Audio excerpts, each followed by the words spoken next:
Hello guys, good morning. So for today we will learn about 1.3 stimuli and responses in plants.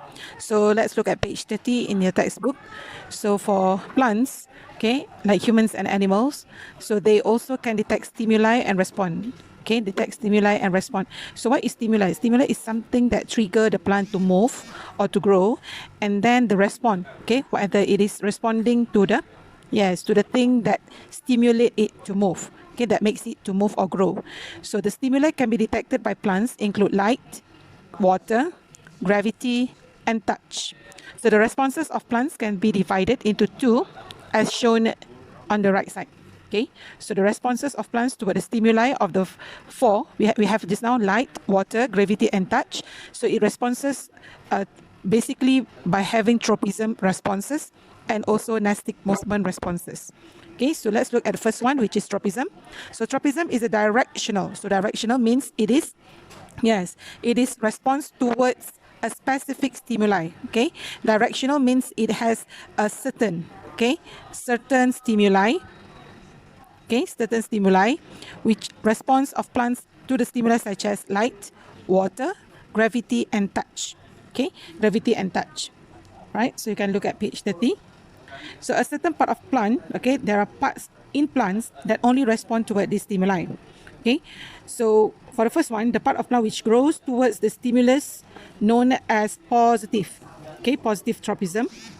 Okay, and we have another part of plant which grows away. We call it as negative tropism. Okay, negative tropism.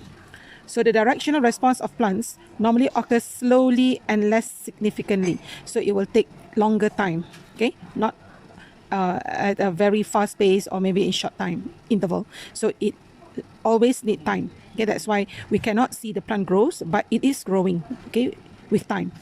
Right, so basically you have done this activity or experiment in page 30 and 31, okay, which is experiment 1.1, response of plants towards light, or we call it as phototropism. So photo means light, we're referring to light, and tropism is a type of response of the plant.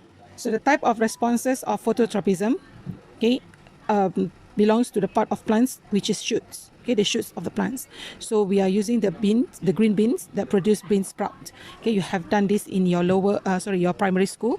Okay, so another part of plant, okay, will react towards the gravitational force, or we call it as towards the gravity. Okay, which is we call the tropism name is a geotropism. So geo means for the ground. Okay, for the ground, which is the earth. So we have the gravitational force towards the earth or the ground. Okay, so which part of the plant react or responds towards the gravitational force?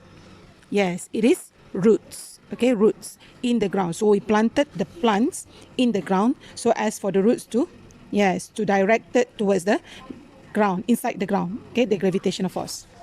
Okay, next page we have C, response of plants to water. Okay, or we call it as hydrotropism. Hydro here means from the word hydrogen, so it's referring to water. Very good. So which part of the plant that react or responds towards the water? Yes, definitely not the shoots, but also the roots. Roots means akar, right? So we have three tropism. We have discussed three tropism. So the first one is phototropism, followed by geotropism, okay, for the roots, and the third part also the roots, okay, which is hydrotropism. So these three tropism that we investigate shows the directional response to a stimuli in positive. After we ended out with the experiment, okay, we look at page 33. So the plants need to be responsive to stimuli such as light, gravity, and water so that they can respond appropriately. Response means it's grow appropriately, not negatively, to ensure the sustainability and survival. How they can survive, okay, the drought, okay, and also the rainfall, okay, how they will control themselves towards this all either invasive, positive, or extra, or any excessive water supply, or maybe low water supply. So how they want to sustain themselves. Okay, so why do plants need light and water? Okay, basically you have learned this in primary school also. So plants really need light and water to perform photosynthesis. So, and name one stimulus that can be detected by plants but not investigated in experiment 1.1. So we have another type of plant which responds toward touch, okay, which is nastic movement. So we will discuss in another slide. Okay, so first we look at the phototropism. Okay, is a response of plants towards light, Okay, shoots. So the base or the main part of the plant, okay, which is the shoots, show the positive phototropism. Okay, positive phototropism, which is growth towards the direction of the light. So you should highlight what does it mean by positive phototropism. So if shoots of plants showing the positive phototropism means the root is, yes, the root is having or responds negatively towards phototropism, means it does not follow the direction of light. Okay.